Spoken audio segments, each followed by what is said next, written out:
इसी सप्ताह बागेश्वर जनपद में चुने गए जिला पंचायत सदस्यों और जनपद भर के अधिकारियों की एक बैठक हुई। उस बैठक में चुने गए जिला पंचायत सदस्यों द्वारा बिजली, पानी, सड़क और तमाम बजट आधारित योजनाओं को लेकर खूब सारे सवाल पूछे गए। विकास क्यों नहीं हो रहा, विकास की क्या योजनाएं स्वीकृत हैं, पर अधिकारियों के साथ चिंतन मंथन हुआ। इस पूरी बैठक में यदि किसी एक विषय को किसी भी सदस्य ने नहीं छुआ तो वह विषय था शिक्षा का विषय। प्राथमिक विद्यालयों की शिक्षा के स्तर पर, जूनियर हाई स्कूलों में शिक्षा के स्तर पर, हाई स्कूल और इंटरमीडिएट के स्कूलों में शिक्षा के स्तर पर किसी भी सदस्य ने कोई सवाल नहीं उठाया। यहां इस बात को मैं इसलिए कर रहा हूं क्योंकि इसी महीने जब हाई स्कूल और इंटर के रिजल्ट निकले, इस बार बागेश्वर की ही किसी छात्रा ने प्रदेश में सर्वोच्च अंक भी प्राप्त किए थे। 90 से 95, 96, 97, 98% तक अंक प्राप्त करने वाले छात्रों की जो सूची है, वह सूची भी सोसाइटी रजिस्ट्रेशन एक्ट के तहत पंजीकृत विद्यालयों के छात्रों की ही है। हमारे अपने विद्यालय जो जनता के बजट से चलते हैं, राजकीय इंटर कॉलेज, राजकीय हाई स्कूल, उन विद्यालयों ने बहुत संतोषजनक परिणाम नहीं दिए हैं। यदि जब जिला अधिकारी द्वारा प्रथम आए छात्रों को सम्मानित किया गया, तब एक सवाल पूरे जनपद में उठा कि सोसाइटी रजिस्ट्रेशन एक्ट के तहत पंजीकृत विद्यालयों के छात्र बेहतर प्रदर्शन कर रहे हैं, उनका स्वागत होना चाहिए।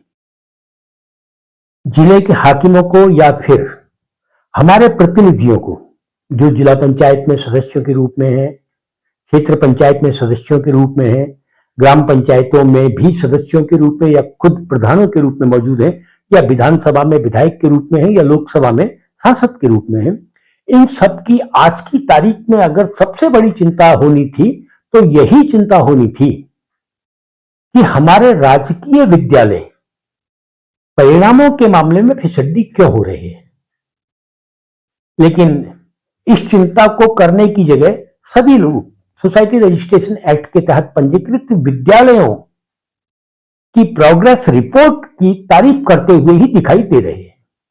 यहां बता दिया जाए कि राष्ट्रीय स्वयं सेवक संघ के विद्यालय अच्छे परिणाम लाने के लिए आज की तारीख में जाने जा रहे हैं, और सवाल यही सामने आता है कि आरएसएस के विद्यालय, जहां पर तमाम साधन नहीं है, उसके विपरीत हमारे राजकीय विद्यालय, वो चाहे प्राथमिक पाठशाला हो या इंटर कॉलेज हो, हाई स्कूल हो, उसमें जो शिक्षक हैं वो पूरी तरीके से दक्ष हैं, तमाम प्रशिक्षण उनको प्राप्त है। बावजूद इसके उन लोगों को समय समय पर नए नए प्रशिक्षण दिए जाते हैं। विद्यालयों में, स्कूलों में बजट की कोई कमी नहीं है, और इस सब चीज के रहते हुए भी हमारे राजकीय विद्यालयों का या राजकीय इंटर कॉलेजों का, हाई स्कूलों का रिजल्ट अगर शर्मनाक है तो इसके लिए जिम्मेदार पूरा का पूरा स्कूल होना चाहिए, पूरे की पूरा जिला प्रशासन होना चाहिए। वे सब लोग जो सोसाइटी रजिस्ट्रेशन एक्ट के तहत पंजीकृत विद्यालयों को बधाई देने के लिए, धन्यवाद देने के लिए लाइन लगा के कतारबद्ध तरीके से खड़े थे, उन सबको शर्मिंदा होना चाहिए और उन सबसे सवाल भी पूछे जाने चाहिए कि आप अपने दायित्वों का निर्वहन क्या और किस रूप में कर रहे हैं।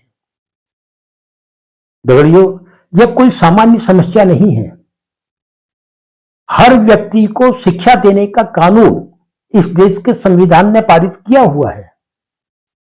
उस कानून के तहत शिक्षा हर व्यक्ति को मिलनी चाहिए, और नेहरू जी ने जिस व्यवस्था को इस देश को सौंपा था, उस व्यवस्था में हर बच्चे के समीप प्राइमरी पाठशाला है, जूनियर स्कूल है, हाई स्कूल है, इंटर कॉलेज है। और इतना बड़ा तामझाम होने के बाद भी यदि हमारे पाठशालाएं, हमारे विद्यालय, हमारे स्कूल अच्छे परिणाम नहीं दे पा रहे हैं, तो इस पर सबसे गंभीर चिंतन मनन होना ही चाहिए। और यदि दंडात्मक कार्यवाहियां भी करनी पड़ती हो प्रशासन के ऊपर या फिर शिक्षा विभाग के लोगों के ऊपर, तो वो की ही जानी चाहिए। जनता को चाहिए कि अपने चुने हुए प्रतिनिधियों को भी वो दंडित करे, और दंडित करने का एक ही तरीका है, वो है वोट के माध्यम से। जनता चाहे तो अपने जनप्रतिनिधियों को भी दंडित कर सकती है कि आप सरकारी विद्यालयों के प्रति समर्पित क्यों नहीं है, संवेदनशील क्यों नहीं है।